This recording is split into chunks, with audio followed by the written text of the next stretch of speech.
شكرًا إلِك، ربنا يخلّيك يا رب، وأنا سعيدة جدًا حتى إن النوم ما قدرتش أنام لمّا شُفت البرنامج هذا، قُلت يا الله هي ليلة القدر وفتحت لي، لإني عمري كُلّه حلمي الوحيد إني ممكن أكون في التصميم، يعني أعرف أخيّط الماكينة وكل شي، بس الباترون ما قدرتش أفهمه ما باعرفش ليش، ف thank you so much appreciate it for everything.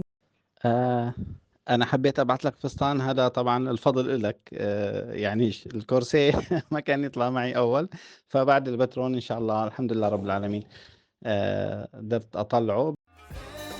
كانت سبيحة البطرونيست كانت سبيحة البطرونيست.